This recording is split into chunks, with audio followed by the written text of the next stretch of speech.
신학교에 다닐 때 이렇게 보통 그 그룹을 짓습니다. 예를 들어서 이런 겁니다. 저 친구들은 성령파야. 근데 일명 기도파라고 부르는 친구들입니다. 이 사람들은 새벽마다 밤마다 기도하러 다니는 사람입니다. 그래서 이곳에서 조금 우대를 받으려면 항상 목소리가 이런 좀 갈라지는 목소리여야 되는 곳이죠. 그래서 우리는 그를 향하여 성령파, 기도파라고 이야기합니다. 또 다른 파가 있습니다. 학구파입니다. 일명 도서관파라고 부르기도 합니다. 이 사람들은 열심히 공부하는 사람들이죠. 그래서 주로 있는 곳이 도서관이고, 또 영어 원서도 그냥 쑥쑥 번역하고, 또 성적 장학금도 자주 받는 그런 사람들을 불러서 학구파라고 부릅니다. 농구장파가 있습니다. 이 사람들은 강의실보다는 농구장에서 자주 보이는 사람입니다. 수업은 빠져도 농구는 빠지지 않는 사람들이죠. 그리고 이 사람들 옆에는 늘 땀 냄새로 이렇게 범벅이는 사람들을 향하여 농구장파라고 합니다.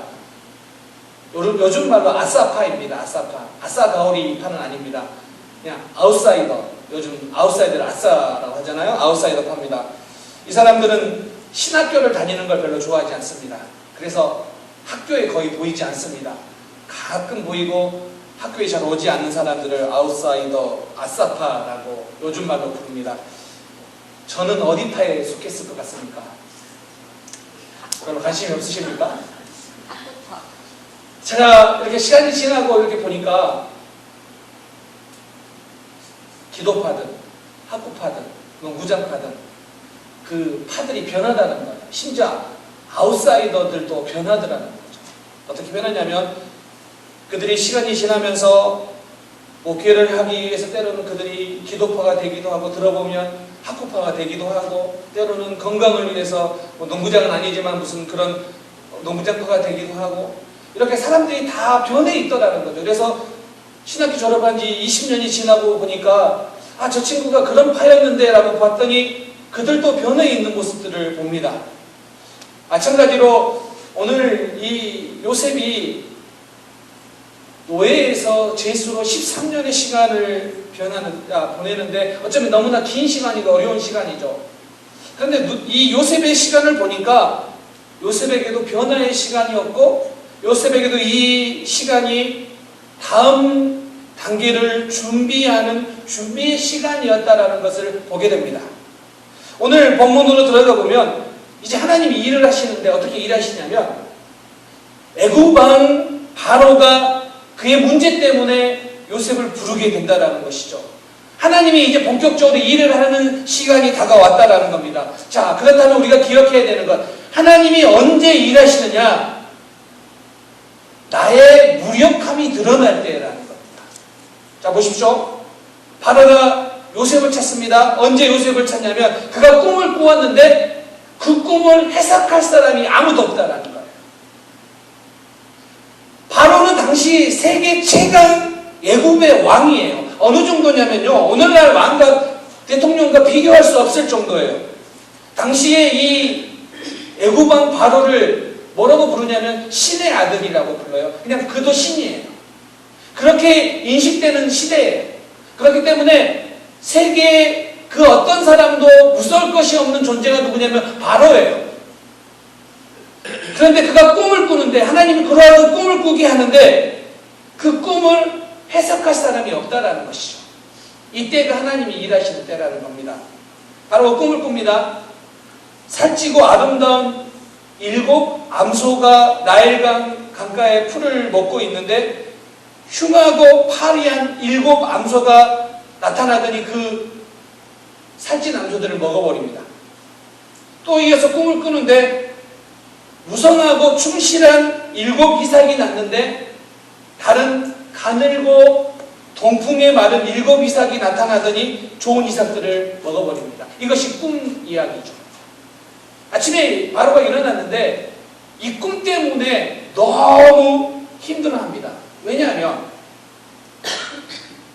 당시에 이 꿈이 분명하게 무엇을 보여주는 꿈인 것 같은데 이 꿈을 해석할 사람이 없다라는 거죠.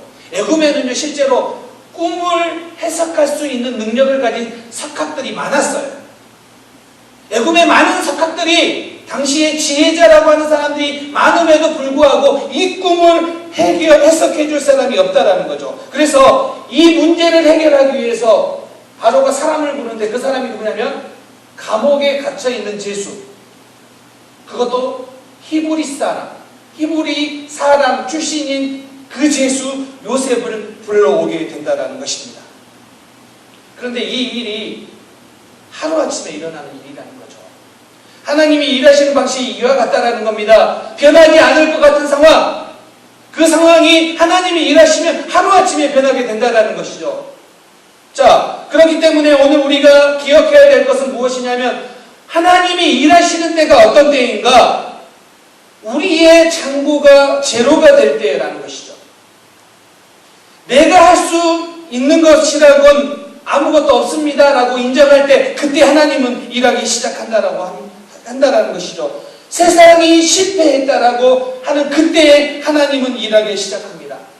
사람들이 세상에는 소망이 없다라고 느끼기 때문에 오직 하나님께만 달려 있습니다. 오직 하나님만 의지합니다라고 할 때 비로소 하나님이 일하기 시작한다라는 겁니다. 그래서 우리는 기억해야 됩니다. 고린도전서 1장 25절에 보면 하나님의 어리석음이 사람보다 지혜롭고 하나님의 약하심이 사람보다 강하느니라.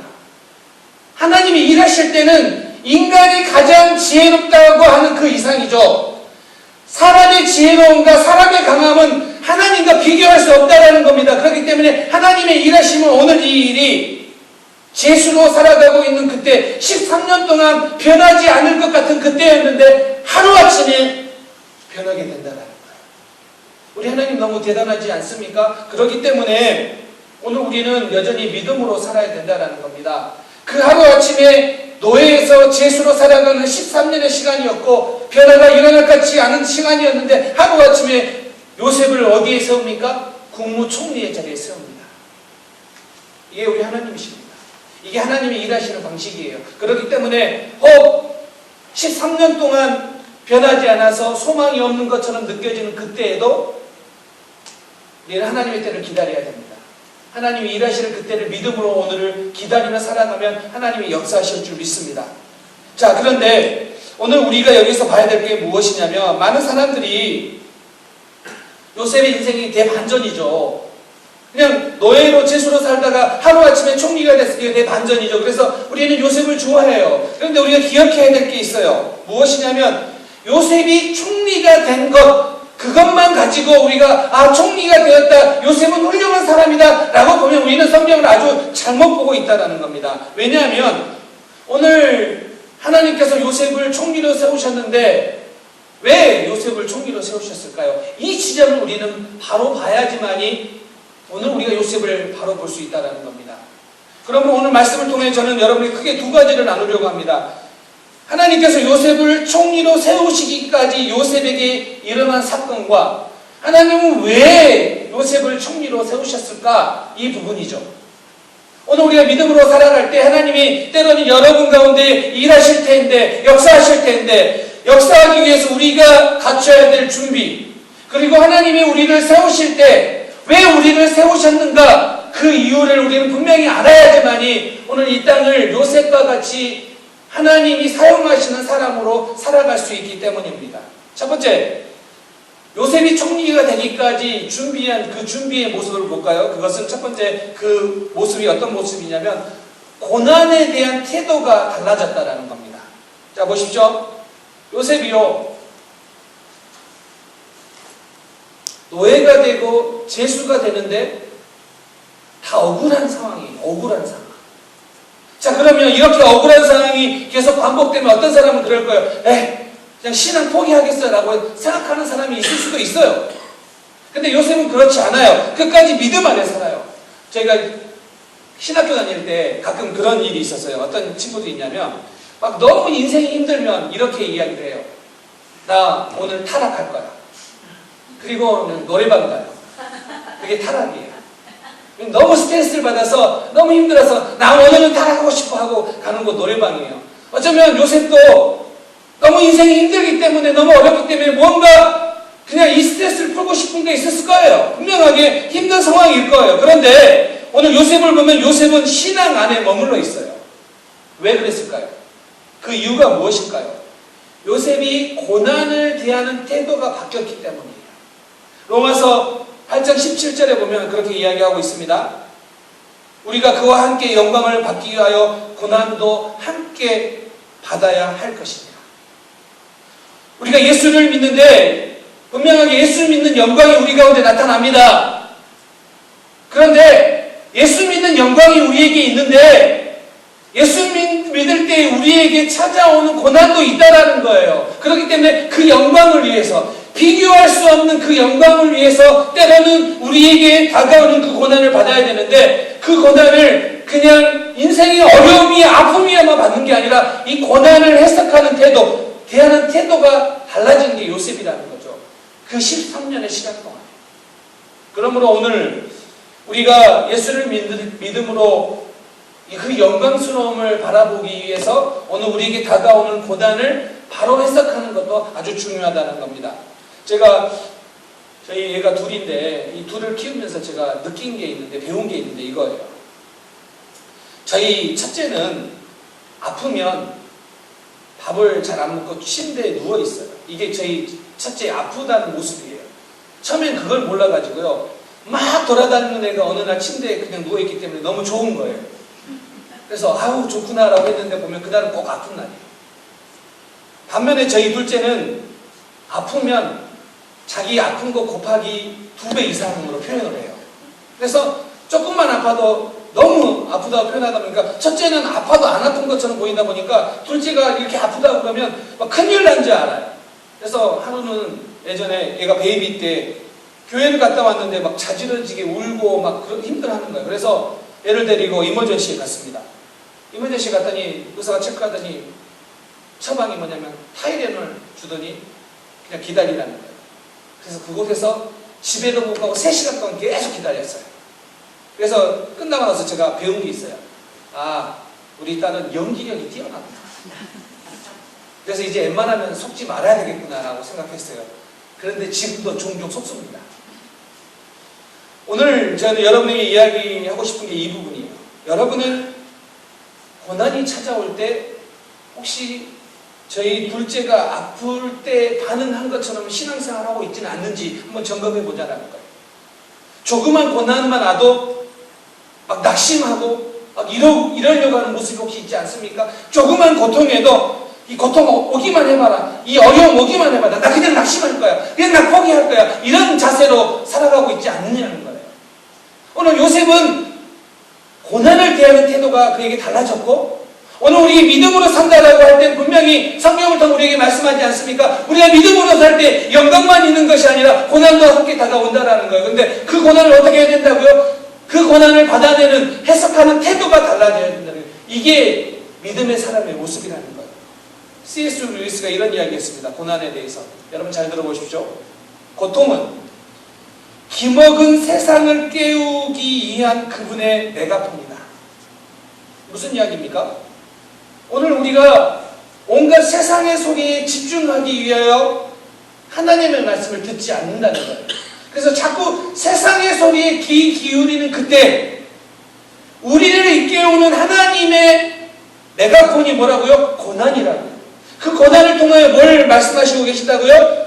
하나님의 말씀을 듣게 하시고 우리로 하여금 성숙의 자리로 가게 하는 하나님의 메가폰이 뭐라고요? 고난이라고요. 그렇기 때문에 오늘 우리는 고난을 대하는 관점이 바뀌어야 됩니다. 태도가 달라져야 됩니다. 그래서 성경도 그렇게 이야기하지 않습니까? 요셉이 그 인생의 가장 억울한 두 타임, 형들에 의해 팔려가 노예로 살아가는 그 타임과 억울한 누명을 쓰고 강간 미수범이라는 그 누명을 쓰고 죄수로 살아가는 그 두 타임, 감옥에 갇혀 있는 그 타임, 이 두 타임이 뭐라고 성경은 이야기하고 있죠? 하나님이 요셉과 함께 하심으로, 하나님이 요셉과 함께 하심으로 뭐라고요? 형통한 자가 되었다. 이게 성경이 이야기하고 있는 관점 아닙니까? 세상으로 보면 억울하게 형들에 의해서, 다른 사람도 아니고 형들에 의해서 노예로 팔리는 그때가 고난이죠. 누명을 쓰고, 그것도 강간 미수범이라는 누명을 쓰고 감옥에 갇혀 재수로 있는 그때는요, 세상으로 보면 고난이고 고통이에요. 근데 성경은 뭐라고 이야기하냐면 하나님이 함께 하심으로 그가 형통한 자가 돼요. 여러분, 이것이 오늘 요셉이 변화된 모습이고, 이것이 오늘 우리가 하나님 앞에서 우리가 준비된, 하나님의 역사를 기다리기 위한 준비된 우리의 모습이 되어야 된다는 사실입니다. 또 한 가지 요셉이 준비된 게 무엇이냐면, 오늘 성경을 보면 자신의 정체성에 대한 자각입니다. 그건 뭐냐면 요셉은 철저하게 하나님의 도구라는 거예요. 자, 지금 바로가 요셉을 불러서 이렇게 말합니다. 내가 들으니 너는 꿈을 들면 바로 해석할 수 있다고 하더라 라고 이야기하니까 요셉이 뭐라고 대답하냐면, 하나님께서 바로에게 편안한 대답을 하시리다 라고 이야기합니다. 이게 이런 의미, 직역하면 하나님께서 바로의 평안에 응답하실 것이다. 자, 지금 당시의 최고 권력자 왕 바로예요. 그 앞에서 하나님의 이름을 들먹인다라는 것, 그거 쉬운 일 아니겠죠. 게다가 요셉은 지금 제수의 신분이기 때문에 바로에게 잘 보이면 풀려날 수 있는 가능성이 높아요. 그러면 얼마든지 이 바로를 향하여 정치적인 발언을 하고 그에게 아부할 수 있는데 뭐라고 이야기합니까? 하나님만이. 꿈을 해석하는 것은 내가 아니라 하나님이라는 거예요. 오늘 이 이야기는요, 이전에 감옥에서 두 간원의 꿈을 해석해 줄 때도 동일하게 고백한 고백이에요. 요셉은 바로 앞에서 뭐라고 이야기하냐면 당당하게 하나님만이 역사를 주관하신 분이며 자신은 하나님의 도구에 불과하다라는 고백을 하고 있는 거예요. 이게 요셉이 준비하고 있는 모습이라는 거죠. 사실 우리는 조금만 알아줘도 자동적으로 따라오는 게 뭐냐면 교만이에요. 그래서 교만은 옵션이 아니라 패키지예요. 조금만 잘 나가면, 조금만 칭찬해주면, 조금만 좀 올라간 것처럼 보이면 우리의 가운데 그냥 찾아오는 게 뭐냐면 교만이에요. 여러분 정말 그러지 않습니까? 누군가가 여러분에게 조금만 칭찬해줘도 여러분의 여기 뭐라고 하죠? 여기 옆구리에 날개가 막 나온다는 느낌 들지 않으세요? 그래서 하늘을 올라가고 싶은 마음이 들지 않으세요? 이게 우리예요. 그럼에도 불구하고 요셉은 무엇을 지켰습니까? 자신은 철저하게 하나님의 도구라는 거예요. 자, 그렇기 때문에 하나님은 그런 요셉을 총리로 세우신 목적이 있다는 겁니다. 그 목적이 무엇인가? 하나님이 여러분을 사용하시고 여러분에게 삶 가운데 역사하시는데 그 역사하신 목적이 무엇인가? 하나님이 여기까지 여러분을 인도하신 목적이 무엇인가? 이 목적을 알아야지만이 우리는 비로소 이 땅을 요셉과 같이 하나님 앞에 쓰임받은 하나님의 일꾼으로 살아갈 수 있다는 겁니다.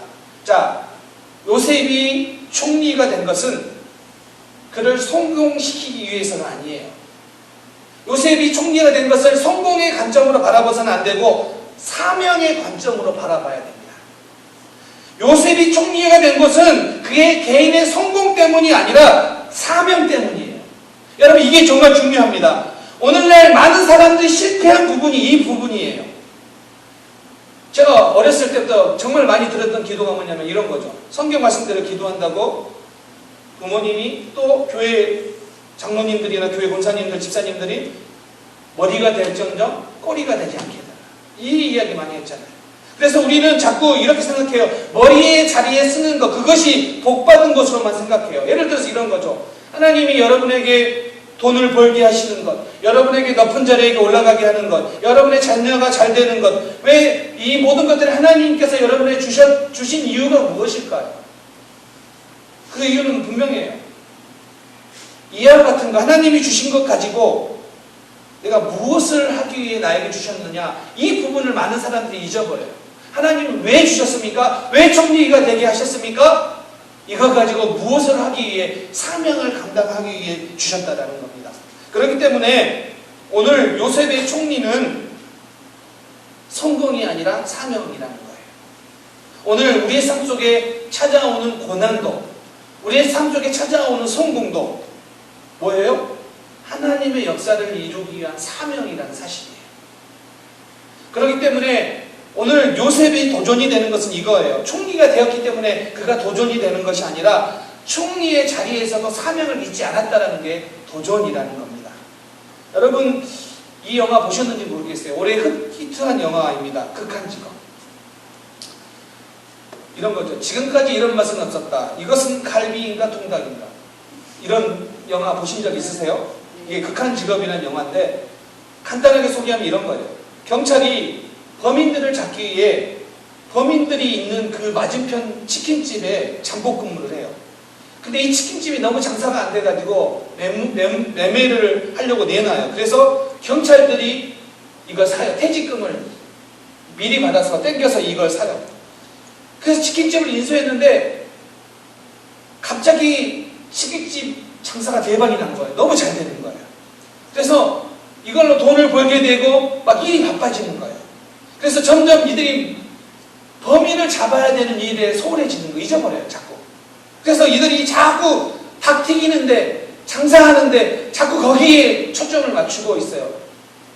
그래서 그들이 치킨집을 하는 이유도 경찰이 된 이유도 다 범인을 잡기 위한 사명인데 이 사명을 잊어버려요. 그때 밖에서 치킨집 밖에서 잠복 근무를 하는 형사가 들어와서 이야기를 합니다. 이렇게 말하는 거죠. 범인을 잡으려고 치킨집을 합니까? 아니면 치킨집을 하려고 범인을 잡습니까? 상당히 우스운 영화인데 오늘 교회와 그리스도인들을 향하여 던져주는 중요한 메시지가 있다는 거예요. 여러분 하나님을 위해 일하고 봉사합니까? 때로는 여러분의 일을 위해 여러분의 섬김을 위해 하나님이 필요합니다. 하나님을 잘 섬기기 위해 물질이 필요한 것입니까? 아니면 물질을 모으기 위해 하나님이 필요한 것입니까? 우리가 사명을 잊어버리면 이와 같이 되는 거예요. 하나님, 내가 하나님을 더 잘 섬기기 위해 나에게 더 많은 물질을, 나에게 더 많은 영향력을 주세요라고 기도하다가 어느 순간 이것들이 찾아오는데 잊어버리는 거예요. 잊어버리면서 뭐 하냐면 내가 더 많은 물질을 모으기 위해서, 내가 더 많은 영향력을 발휘하기 위해서 하나님이 필요해요. 하나님을 이용해요. 그렇다면 여러분 사명을 잃어버린 거예요. 지금 요셉에게 도전을 받는 부분이 이 부분이에요.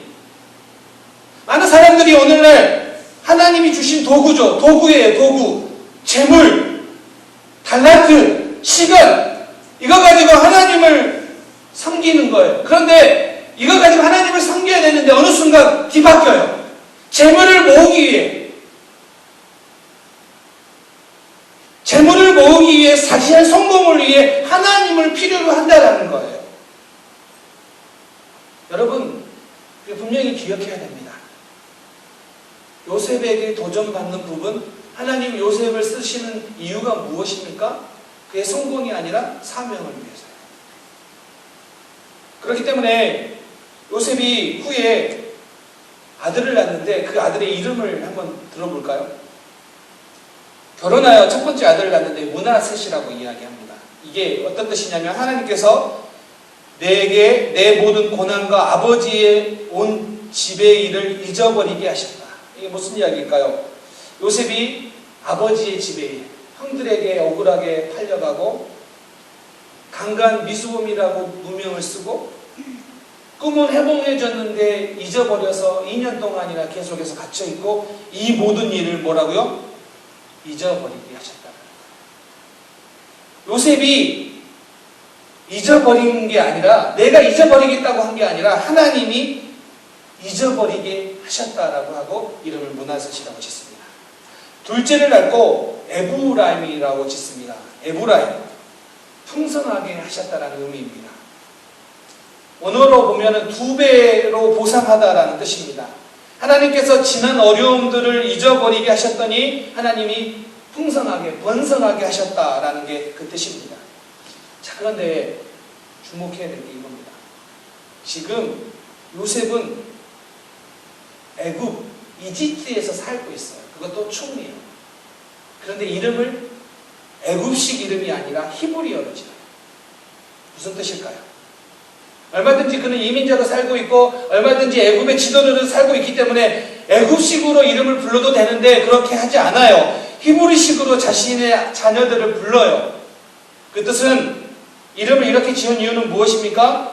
신앙으로 그 자녀들을 양육하겠다라는 고백이에요. 요셉이 애굽에서 출세하는 것이 그의 목적이 아니라 하나님의 사명을 감당하는 것이 그의 임무였고 총리는 그 사명을 감당하는 수단에 불과했다라는 거예요. 그래서 그의 사명이 다 끝나자, 그의 사명이 다 끝나고 그가 죽을 때 유언합니다. 뭐라고요? 가나안 땅에 나를 묻어달라고요. 그렇기 때문에 오늘 우리가 분명하게 기억해야 됩니다. 요셉이 총리가 되어서 부러운 것이 아니라 하나님의 사명을 감당하는 요셉, 총리는, 물질은, 명예는, 영향력은 그 사명을 감당하는 도구에 불과하다는 거예요. 이 사실을 잊어버리면 안 된다는 거예요. 근데 오늘날 많은 사람들이 그냥 잊어버리고 하나님을 이용해서 어떻게든 내가 잘 살아보려고, 하나님을 이용해서 내가 어떻게든 편해보려고 변질되면 안 된다는 거예요. 오늘 요셉의 인생을, 오늘 제목을 그렇게 잡았어요. 사연 많은 인생. 딱 요셉의 인생을 보니까 사연 많은 인생 같아요. 마치 이 요셉의 이야기를 들어보면 사연 많은 우리의 인생과도 비슷하다라고 이야기할 수 있어요. 자, 그런데 요셉을 보면서 이런 걸 깨닫습니다. 그 사연 많은 인생이었는데 그 사연들을 지나면서 요셉에게 새로운 눈이 떠져요. 그 새로운 눈이 떠지는 것은 무엇이냐면 하나님이 요셉을 총리로 세우는 것은 출세가 아니라 하나님의 사명인데 이와 같은 거죠. 그 형제들을, 하나님께서 많은 백성들을, 그 백성들을 애굽으로 인도하게 하시고 애굽에서 마침내 큰 민족을 이루게 하시고 그 민족으로 하여금 가나안 땅을 차지하게 하시고 야곱의 자손 중에 유다를 택하시고 또 다윗을 택하셔서 다윗의 자손인 예수 그리스도가 이 땅에 오게 하셔서 우리로 하여금 구원받게 하는 그 놀라운 계획들을 보게 하신다는 거예요. 그래서 이 부분은 신학자들의 표현을 빌리면 계시의 점진성이라고 이야기합니다. 하나님의 계시가 그냥 어느 한 시점에 다 드러나는 것이 아니라 어떻게 해요? 점진적으로 드러났다는 거예요. 우리가 고난을 지나면 우리 인생의 사연들을 지나오면 하나씩 하나님의 뜻이 깨달아져요. 처음에는 몰랐지만, 처음에는 우리가 다 인식하지도 못했지만 믿음으로 살아가다 보니까 내 인생에 고난도 찾아오고 성공도 찾아오는데 그 모든 것들을 통하여 하나님의 뜻이 깨달아지는 계시의 점진성. 오늘 요셉을 통하여 예수 그리스도가 이 땅에 오게 하시는 그 계시를 요셉이 그 사명을 감당하고 있는 것처럼 오늘 하나님께서 우리를 이 땅에 보내셔서 이 땅에 살게 하시는데 그냥 살게 하는 것이 아니라 우리에게 다가오는 고난도, 우리에게 다가오는 성공도 다 뭐라고요? 사명을 감당하기 위해 주신 것으로 해석한다면, 그렇게 그 사건들이 해석되어진다면 우리는 하나님 앞에 하나님의 사람으로 쓰임받을 수 있다는 사실입니다. 결론입니다. 우리에게 일어나는 수많은 일들은 하나님의 경륜 밖에서 일어나는 일은 없다는 것입니다. 많은 사연도 때로는 우리 인생의 고난으로 시련으로 찾아오지만 그 모든 것들도 다 뭐라고요? 하나님의 섭리 가운데 하나님이 이끌어 가신다고요. 그렇기 때문에 오늘 그 하나님의 섭리를 인정하며 오늘도 믿음으로 우리에게 주어진 이 삶을 온전히 살아내는 것, 그것이 오늘 믿음으로 살아가는 성도들의 모습입니다. 사랑하는 우리 모든 성도님들이 이 한 주간 믿음으로 살아내셔서 요셉과 같이 주신 사명을 잘 감당하시기를 주님의 이름으로 축원합니다. 아멘. 우리 함께